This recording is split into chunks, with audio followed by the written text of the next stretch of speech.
So ప్రస్తుతం నేను అమీర్పేట్ చౌరస్తాలో ఉన్నాను. చూస్తున్నా కానీ వెనకాల పెద్ద ఎత్తున ఇక్కడ ఏదైతే హర్ష మెస్ బిల్డింగ్ అని అంటారు, దాదాపు ఒక 30 షాపుల వరకు ఇక్కడ అగ్నికి ఆహుతవుతున్నాయి.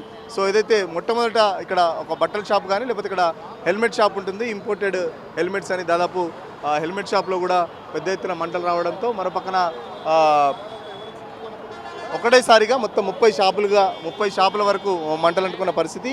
దాదాపు గంట వ్యవధిలోనే షాపులన్నీ కాలి బూడిదైపోయిన పరిస్థితి. దాదాపు 4 ఫైర్ ఇంజన్లతో ఫైర్ మెన్లు అయితే ఆపుతున్న అప్పటికి మొత్తం మంటలు అయితే కంట్రోల్ కాలేదు. దీని కిందనే హర్ష మెస్ అనేది హర్ష మెస్ ఉంటుంది. సో చాలామంది అక్కడికి లంచ్కి వస్తుంటారు. సో చాలా అయితే హర్ష మెస్ వెనకాల కిచెన్ ఉంది, కట్టెల పొయ్యి పెట్టారని చెప్పేసి సో ఆ కట్టెల నుంచి ఆ కట్టెల పొయ్యి వల్లనే మంటలు అంటుకున్నాయా లేకపోతే ఇంకేంటని చెప్పేసి కారణాలు అయితే తెలియ రావట్లేదు. ఇటు షార్ట్ సర్క్యూటా లేకపోతే హర్ష మెస్ వెనకాల ఉన్న ఏదైతే కిచెన్లో వంట చేస్తున్నారో ఈ మధ్యలో గ్యాస్ సిలిండర్స్ షార్టేజ్ అని చెప్పేసి దానికి సంబంధించి ఏదైనా కట్టెల పొయ్యి పెడితే అది ప్రమాదం జరిగిందా ఏంటనేది అయితే ఇంకా మనకు సమాచారం అయితే అందట్లేదు. సో చూస్తున్నా కదా ఏదైతే ఫైర్ డిపార్ట్మెంట్ దాదాపు గంటన్నర సేపటి నుంచి అయితే మంటలు ఆర్పే ప్రయత్నం చేస్తుంది. దాదాపు కిలోమీటర్ల మేర ట్రాఫిక్ జామ్ అయింది ఎగ్జాక్ట్ అమీర్పేట్ సిగ్నల్కి సంబంధించి ఉండడంతో.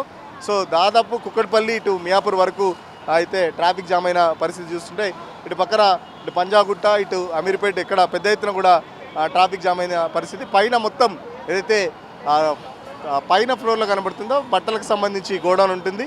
సో బట్టలు మొత్తం పూర్తిగా కాలిపోయిన పరిస్థితి. సో చూస్తున్నాం కదా ఇటు హెల్మెట్ షాప్ కానీ అటు బట్టల షాపులు దాదాపు 30 పైగా షాపులు అయితే ఉంటాయి. సో 30 షాపులకు పైగా మొత్తం పూర్తిగా దగ్ధమైన పరిస్థితి. సో ఫైర్ డిపార్ట్మెంట్ ఆఫీసర్లు కూడా వచ్చి చెక్ చేస్తున్నారు. సో మాట్లాడించే ప్రయత్నం చేద్దాం, ఫైర్ డిపార్ట్మెంట్ని మాట్లాడించే ప్రయత్నం చేద్దాం. ఫైర్ యాక్సిడెంట్ కారణాలు ఏమైనా తెలుసుకున్నారా ఏంటి? ఇంకా లేదు ఇంకా జస్ట్ ఫైర్ ఫైటింగ్ నడుస్తుంది. ఫైర్ ఫైటింగ్ అయిపోయిన తర్వాత తెలుస్తుంది ఏంటంటే.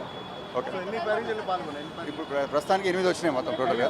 అధికారులు అయితే చెప్పని పరిస్థితి, ఇప్పటి వరకు కారణాలు ఏంటనేది కూడా చెప్పలేని పరిస్థితి. సో దాదాపు 8 ఫైర్ ఇంజన్ల వరకు అయితే మంటలార్పే ప్రయత్నం చేస్తున్నాయి. దాదాపు ఈ మధ్య కాలంలో సిటీలో జరిగిన ఫైర్ యాక్సిడెంట్లో చాలా పెద్ద ఫైర్ యాక్సిడెంట్ అని చెప్పేసి కూడా చెప్తున్న పరిస్థితి చూస్తున్నాం కదా. పెద్ద ఎత్తున పొగ కూడా రావడంతో చాలా వరకు ఇటువగా వెళ్ళే వాహనదారులు చాలా ఇబ్బంది పడుతున్న పరిస్థితి చూస్తున్నాం కదా. మొత్తం హెల్మెట్లన్నీ కాలిపోయాయి. బట్టలకు సంబంధించి కూడా గోడౌన్ ఉంది, పెద్ద ఎత్తున బట్టల షాపుకి సంబంధించి కూడా రెడీమేడ్ డ్రెస్సెస్ సంబంధించి కూడా ఉంది. సో బట్టల షాపులు కూడా మొత్తం దగ్ధమైన పరిస్థితి. ఇక్కడ ఏదైతే హోర్డింగ్ సంబంధించి కూడా మంటల దాటికి ఇటు హోర్డింగ్స్ కూడా కాలిపోయిన చూస్తున్నారు. సో చూస్తున్నా కదా మొత్తం పొగ మాత్రం చాలా పెద్ద ఎత్తున వస్తున్న పరిస్థితి. సో ఈ పొగతోని ట్రాఫిక్ కూడా చాలా వరకు ఇబ్బంది అవుతుంది. అసలు రోడ్డు కూడా కొద్దిసేపటి క్రితం అయితే రోడ్డు కూడా కనబడలేని పరిస్థితి, కనీసం ఓపెన్గా ముక్కు మూసుకోకుండా ఉండలేని పరిస్థితి. సో చాలామందికి పబ్లిక్ అయితే ఇక్కడ చాలా సఫర్ అవుతున్నారు. దాదాపు 35 షాపులకు పైగా పూర్తిగా దగ్ధమైన పరిస్థితి. సో చూస్తున్నాం కదా దాదాపు 8 ఫైర్ ఇంజన్ల పైగా దాదాపు గంటన్నర వరకు శ్రమిస్తున్నా కూడా మంటలు ఇంకా అదుపులోకి రావడం లేదు. చాలా చూస్తున్నారు కదా అక్కడ ఇంకా ఫైర్ మైన్స్ అయితే మంటలు ఆర్పే ప్రయత్నం చేస్తున్నారు. మొత్తం దట్టమైన పొగ ఆవహించడంతో ఇటు ఫైర్ సేఫ్టీ అంటే ఫైర్ మైన్స్ కూడా చాలా ఇబ్బంది అవుతుంది. అసలు మాట్లాడలేని పరిస్థితి, ఎందుకంటే పొగ అంతలా ఉంది, అసలు కనీసం మాట్లాడలేని పరిస్థితి. పొగతో పాటు ఇటు గాలి కూడా వీస్తుండడంతో చాలా వరకు ఇక్కడ చుట్టుపక్కల పరిస్థితి దారుణంగా ఉంది. సో ఇప్పటికైతే ఒక అంచనాకు రాలేదు, ఆ పరిస్థితి అయితే ఒక అంచనాకు రాలేదని చెప్పేసి చెప్తున్న పరిస్థితి. సో కొద్దిసేపట్లో అధికారులు కూడా అంచనా వేసి అసలు మంటలు ఎందుకు అంటుకున్నాయి, సో ప్రమాదం ఎలా జరిగిందని ఒక అంచనాకైతే వస్తాం. అప్పటి వరకు మొత్తం అయితే ఉన్నతాధికారులు కూడా ఫైర్ డిపార్ట్మెంట్కి సంబంధించిన ఉన్నతాధికారులు కూడా వస్తున్నారు. సో కింద పైన కలిపి మొత్తం దాదాపు 30-40 షాపులు పైగా ఉన్నాయి. అయితే ఫస్ట్ ఫ్లోర్ సెకండ్ ఫ్లోర్ పూర్తిగా దగ్ధమైన పరిస్థితి. అసలు ఫస్ట్ ఫ్లోర్ ఎట్లా ఉందనేది, గ్రౌండ్ ఫ్లోర్ ఎట్లా ఉందనేది తెలియదు. సో ట్రాఫిక్ కూడా పెద్ద ఎత్తున ట్రాఫిక్ జామ్ అయింది. జనాలు కూడా చాలా వరకు ఇక్కడ ఆగి చూస్తుండడంతో ఇటు ట్రాఫిక్ కూడా చాలా వరకు ఇబ్బంది అవుతున్న పరిస్థితి. సో వన్ వే ట్రాఫిక్ కూడా పునరుద్ధరించడంతో చాలా వరకు ట్రాఫిక్ డైవర్షన్స్ కూడా చేశారు. చాలా పెద్ద ఎత్తున ఇటు ట్రాఫిక్ డిపార్ట్మెంట్తో పాటు ఫైర్ డిపార్ట్మెంట్ సంబంధించి regular law and order police కూడా పెద్ద ఎత్తున ఇక్కడ కంట్రోల్ తేవడానికైతే ట్రై చేస్తున్నారు. సో చూస్తున్నారు కదా మొత్తం 8 ఫైర్ ఇంజన్లు నిరంతరాయంగా దాదాపు గంటకు పైగా శ్రమిస్తున్నా కూడా మంటలు ఇంకా అదుపులోకి రాలేదంటే ఎంత పెద్ద ప్రమాదమో అర్థం చేసుకోవచ్చు. సో ఇప్పటివరకు అయితే ఎలాంటి ప్రమాదానికి సంబంధించిన ఎలాంటి కారణాలు అయితే తెలుసుకోలేదు. సో వెనకాల హర్ష మెస్ ఉంటుంది. హర్ష మెస్కి సంబంధించి కిచెన్లో జరిగిన ప్రమాదమా లేకపోతే ఇంకేంటనేది కూడా అధికారులు అయితే తెలుసుకునే ప్రయత్నం చేస్తున్నారు. ప్రమాదంపై మాట్లాడడానికి మనతో పాటు లోకల్ కార్పొరేటర్ ఉన్నారు. మేడం, ఎట్లా చూస్తున్నారు ఒక్కటేసారి ఇన్ని షాపులు దగ్ధమవడం? అదేమ్మా, అది చిన్న విషయం కాదు. మన అదృష్టం బాగుండి, ఎందుకంటే ఈ మైత్రి వన్ అమీర్పేట్ అంటేనే జన సమూహము, యువత మొత్తం జిల్లా కాదు రాష్ట్ర వ్యాప్తంగా దేశ విదేశాలతో కూడా ఇక్కడికి వచ్చి పిల్లలు స్టూడెంట్స్ చదువుకుంటూ ఉంటారు. మొన్న కూడా మైత్రి వన్లో ఒక ఇన్సిడెంట్ జరిగింది. దాన్ని క్లియర్గా అధికారులు చెప్పడం జరిగింది. కొన్ని ఫైర్ సేఫ్టీస్ జరగలేదు, ఫైర్ సేఫ్టీ మెజర్స్ చేయకపోవడం వల్ల జరిగింది అని మైత్రి వన్లో ఇన్సిడెంట్ జరిగినప్పుడు. అలాగే ప్రతి కమర్షియల్ కాంప్లెక్స్కి ఆ నామ్స్ కనుక చేయకపోతే, ఎందుకంటే షార్ట్ సర్క్యూట్ అన్నారు మేబీ, ఎందుకంటే ఇవి చాలా పాత బిల్డింగ్స్ అండి. ఆ పాత బిల్డింగ్స్లో ఏదైతే ఉన్నాయో వాళ్ళ వైర్స్ సిస్టమ్ కానీ అవన్నీ కరెక్ట్గా ఉన్నాయో లేదో చూసుకోకపోతే రేపు మన అదృష్టం బాగుండి ఎవరికి కూడా హాని, చిన్న చిన్న దెబ్బలు తల్లి ఏదన్నా పొరపాటే. సో అధికారులు దీని మీద ప్రభుత్వాన్ని, దీనికి ఒక వింగ్ ఎందుకంటే మన తెలంగాణ రాష్ట్రంలో మీరు అబ్జర్వ్ చేస్తే రామ్ గోపాల్ పేటలో దగ్గర 7-8 చనిపోయారు ఫైర్ యాక్సిడెంట్తో. మనుషులు చనిపోయారు. వాళ్ళు ఎక్కడ ఏంటి అడ్రస్లు కూడా తెలియని పరిస్థితిలో వరుసగా షాపులు ఉంటాయి, ఒక్కొక్కటి ఆనుకొని ఉంటాయి. కింద కూడా పబ్లిక్ మూవ్మెంట్ ఎక్కువ ఉంటుంది. స్టూడెంట్స్ కానీ లేకపోతే ఇక్కడ బస్సుల కోసం వెయిట్ చేసేవాళ్ళు నిజంగా అదృష్టం అనే చెప్పుకోవచ్చు. చాలా అదృష్టం అమ్మా. ఇది ఒక యాక్సిడెంట్స్ చెప్పి రావు కాబట్టి మనం ముందు దానికి సేఫ్టీ మెజర్స్ తీసుకోవడమే మన బాధ్యత. తర్వాత యాక్సిడెంట్ అయితే ఎవరు ఏం చేయలేరు. ప్రకృతి సహజంగా ఏమైనా యాక్సిడెంట్ అయిందనుకోండి, వీ కెనాట్ డినై దట్. కానీ ఇది ప్రకృతి కాదు, మనకి కొన్ని మన చేతుల్లో ఉన్న జాగ్రత్తలు మనం తీసుకుంటూ ప్రభుత్వం ఏదైతే నామ్స్, ఎందుకంటే ప్రతి షాప్కి ప్రతి దానికి కూడా ఉంటాయి, ఆ నామ్స్ ఫాలో అవ్వకపోవడం అన్నది కరెక్ట్ కాదు. సో చూస్తున్నారు కదా, ఖచ్చితంగా ఏదైతే ఫైర్ యాక్సిడెంట్కి సంబంధించి ప్రాథమికంగా అయితే షార్ట్ సర్క్యూట్ అని చెప్తున్నారు. చూస్తున్నారు కదా, ఫైర్ ఇంజిన్లు వస్తున్నాయి. అయిపోయిన కొద్దీ మళ్ళీ ఏదైతే హైదరాబాద్కి సంబంధించి మెట్రో వాటర్ వర్క్ సంబంధించి వాటర్ ట్యాంక్స్ కూడా మొత్తం ఫిల్ చేస్తున్నాయి. సో పెద్ద ఎత్తున ఎన్ని వాటర్ ట్యాంకులు కానీ లేకపోతే ఎన్ని ఫైర్ ఇంజిన్లు వచ్చినా కూడా మంటలు కంట్రోల్ కావట్లేదు. సో చాలా పెద్ద ఎత్తున ఇక్కడ జనాలు కూడా, ఇది ఎందుకంటే పబ్లిక్ ఏరియా, చాలా వరకు ఇక్కడ పబ్లిక్ కూడా గుమిగూడుతుంటారు. పెద్ద ఎత్తున ఇక్కడ పబ్లిక్ గ్యాదరింగ్ ఉంటుంది. బస్ స్టాప్ల కోసం కానీ లేకపోతే వివిధ షాపింగ్కి వచ్చిన వాళ్ళు చాలా వరకు ఇక్కడ స్టూడెంట్స్ కూడా, అమీర్పేట అంటేనే చాలా వరకు హాస్టల్స్ అది ఇది ఉంటుంది.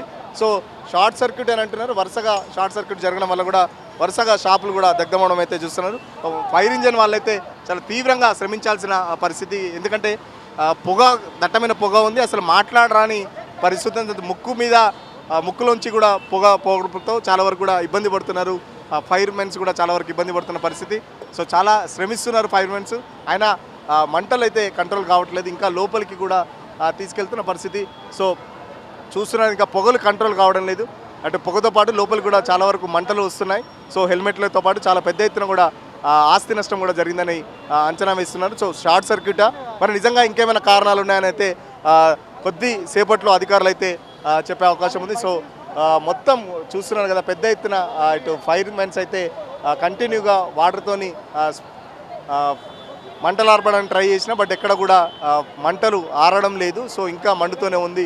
సో ఇటీవల కాలంలో హైదరాబాద్లో గతంలోనే చూసాం, మనకు సికింద్రాబాద్ రామ్ గోపాల్ పేట ఏదైతే ఆ ఏరియాలో అప్పుడు చాలా వరకు ప్రాణ నష్టం జరిగింది. బట్ ఈరోజు ఇక్కడ ప్రాణ నష్టం అయితే లేదు, అదొక అదృష్టంగా చెప్పుకోవచ్చు. సో ఖచ్చితంగా ఫైర్ సేఫ్టీ ఏదైతే నామ్స్ ఫాలో కావాలి, లేకపోతే యాక్సిడెంట్ జరిగిన తర్వాత పెద్ద ఎత్తున నష్టం ఉంటుంది కాబట్టి. సో చాలా అత్యాధునిక ఫైర్ ఇంజన్ కూడా ఇక్కడ పనిచేస్తుంది, ఎందుకంటే ఇది పైకి వెళ్ళి దాదాపు ఎక్కువ ఎత్తులో ఫైర్ యాక్సిడెంట్ జరిగినప్పుడు ఈ మిషన్ అయితే పైకి వెళ్ళి దానికి సంబంధించి అక్కడి నుంచి రెగ్యులర్ ఫైర్ ఇంజన్ చేసినట్టే ఫైర్ ఆపడానికి కంట్రోల్ చేస్తుంది. సో ఎక్కువ ఎత్తులో, ఎక్కువ అపార్ట్మెంట్స్ టైపు లేకపోతే ఎక్కువ బిల్డింగ్స్ హైట్లో ఉన్నప్పుడు ఈ క్రేన్ వాడతారు.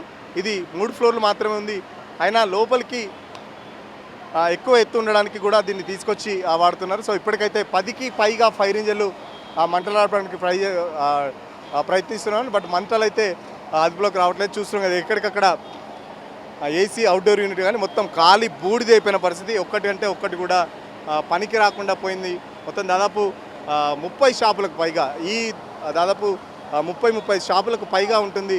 కోట్లల్లో ఆస్తి నష్టం అయితే జరిగిందని చెప్పేసి అంచనాకైతే వస్తున్నారు. సో చూస్తున్నారు కదా, ఫైర్ మెన్స్ చాలా పెద్ద ఎత్తున ఒక 30-40 మంది ఫైర్ మెన్స్ అయితే రెగ్యులర్గా ఫిల్ చేస్తున్నారు. ఒక ఫైర్ ఇంజన్లో వాటర్ అయిపోతే వెంటనే దానికి సంబంధించి ఇంకో ఫైర్ ఇంజన్ నుంచి వెళ్ళి లేకపోతే ఇంకో వాటర్ ట్యాంక్ నుంచి వెళ్ళి వాటర్ కనెక్ట్ చేసి ఎప్పటికప్పుడు చాలా చేస్తున్నారు. కాబట్టి కొంచెం కంట్రోల్కి వచ్చిందని చెప్పి చెప్పుకోవచ్చు. లేకపోతే చాలా స్పీడ్గా అయితే కూడా ఆ ఫైర్ డిపార్ట్మెంట్ కూడా వెంటనే వాళ్ళు రావడంతో చాలా పెద్ద ఎత్తున పెద్ద ఎత్తున ప్రాణ నష్టం కూడా జరిగిందని చెప్పుకోవచ్చు. సో ఫైర్ సేఫ్టీ నామ్స్ ఎవరు ఫాలో కావట్లేదు. అమీర్పేటలో చాలా ఇరుకుగా ఉంటాయి, చిన్న చిన్న షాపులు అతుక్కొని పెద్ద ఎత్తున లక్షలలో అయితే బిజినెస్ చేసే వాళ్ళు కూడా కనీసం ఫైర్ సేఫ్టీ నామ్స్ ఎవరు పాటించట్లేదు. గతంలోనే మనకు సికింద్రాబాద్ రాంగోపాల్పేట సంబంధించి ఫైర్ యాక్సిడెంట్లో ప్రాణ నష్టం కూడా చూసాం. సో ఈ రోజుకైతే అది జరగలేదు, కానీ చాలా పెద్ద ఎత్తున ఆస్తి నష్టం జరిగింది. సో ఇప్పటికైనా ఫైర్ సేఫ్టీ అధికారులు చెప్పినట్టు ఫైర్ సేఫ్టీ నామ్స్ అందరూ పెట్టుకోవాలి, దాన్ని యూజ్ చేయాలి. చూస్తున్నాం కదా, ఏదైతే మళ్ళీ వాటర్ ఫిల్ చేయడానికి మెట్రో వాటర్కి సంబంధించి వాటర్ ట్యాంకర్ కూడా వచ్చింది. సో చాలా యుద్ధ ప్రాతిపదికన ఇక్కడైతే చర్యలు చేపడుతున్నప్పటికీ ఇప్పుడిప్పుడే కొంచెం పొగ కొంచెం కంట్రోల్కి వచ్చింది. ఇప్పటిదాకా అసలు చాలా వరకు దట్టమైన పొగ ఉండేది. ఇంకా చూస్తున్నాం కదా, ఇంకా అక్కడ బట్టలు అంటుకుంటూనే మొత్తం కాలి బూడిదైపోయిన పరిస్థితి. మంటలు కంట్రోల్కి వచ్చినా ఇంకా పొగ అయితే కంట్రోల్కి రావట్లేదు. సో పొగ వల్ల కూడా చాలా వరకు సహాయక చర్యలకు చాలా ఇబ్బంది కలుగుతున్న పరిస్థితి. సో డైరెక్ట్ వాటర్ ట్యాంక్ నుంచి ఇటు ఫైర్ ఇంజన్ కూడా వాటర్ కనెక్ట్ చేసుకున్నారు. వెంటనే ఇటు ఫైర్ ఇంజన్లో వాటర్ అయిపోయిన కొద్దీ వెంటనే హైదరాబాద్ మెట్రో వాటర్ వర్క్స్ వాళ్ళు కూడా వాటర్ ట్యాంకర్స్ తెప్పించి వెంటనే వాటర్ కూడా ఫిల్ చేయడంతో చాలా వరకు మంటలు అయితే అదుపులోకి వచ్చాయి. బట్ పొగకు సంబంధించి మాత్రం ఇంకా అదుపులోకి రాలేదు. మరికొద్ది సేపట్లో అసలు ఫైర్ యాక్సిడెంట్ గల కారణాలు ఇక్కడ ఫైర్ సేఫ్టీ అధికారులు కూడా కంట్రోల్కి తెచ్చిన తర్వాత ఫైర్ సేఫ్టీ అధికారులు చెప్పే అవకాశం ఉంది. సో ఫైర్ సేఫ్టీ అధికారులు కూడా దగ్గరుండి మొత్తం ఉన్నతాధికారులు కూడా వచ్చారు. సో దగ్గరుండి పరిస్థితిని అయితే పర్యవేక్షిస్తున్న పరిస్థితి. సో కళ్ళు మంటలు అయితే చాలా ఉన్నాయి. ఇటు పొగతో కళ్ళు మంటలు కానీ లేకపోతే శ్వాస కూడా ఆడని ఇబ్బందికరంగా పరిస్థితి అయితే ఉంది. అంత ఘోరంగా పరిస్థితి ఉంది. సో గొప్ప ఇప్పుడు మంటలు అయితే కంట్రోల్కి వచ్చేసాయి. ఎందుకంటే ఇక్కడ చాలా వరకు యూత్ కానీ లేకపోతే ఏదైతే అమీర్పేటకి సంబంధించి చాలా వరకు ఈ హాస్టల్లో ఉండి చదువుకునే వాళ్ళు మధ్యాహ్నం ఇక్కడ షాపింగ్ కానీ ఇక్కడ పక్కనే హర్ష మెస్ ఉంటుంది, దాదాపు అక్కడ లంచ్కి ఉంటుంది, ఫుడ్ కోర్ట్స్ ఉంటాయి. ఇక్కడ చాలా వరకు ఈ మైత్రివనం బస్ స్టాప్ దాటిన వెంటనే ఈ వరుసగా షాపులు ఉండడంతో బస్సుల కోసం కూడా సిగ్నల్ మైత్రివనం ఏదైతే అమీర్పేట సిగ్నల్ దాటిన తర్వాత బస్సుల కోసం కూడా వెయిట్ చేస్తుంటారు. సో ఆంధ్రాకి వెళ్ళే లేకపోతే ఆంధ్ర వెళ్ళే వాళ్ళు కూడా దాదాపు ప్రైవేట్ ట్రావెల్స్ అందరినీ ఇక్కడే ఆశ్రయిస్తుంటారు. సో ప్రైవేట్ ట్రావెల్స్ కూడా పెద్ద ఎత్తున ఇక్కడ ప్రైవేట్ ట్రావెల్స్ సంబంధించిన ఆఫీసులు కూడా ఉంటాయి. సో మధ్యాహ్నం జరిగింది కాబట్టి కొంచెం జనం పబ్లిక్ గ్యాదరింగ్ కూడా కొంచెం తక్కువ ఉందని చెప్పుకోవచ్చు. ఇదే ఈవినింగ్ కానీ లేకపోతే ఎర్లీ అవర్స్లో జరిగితే ప్రమాదం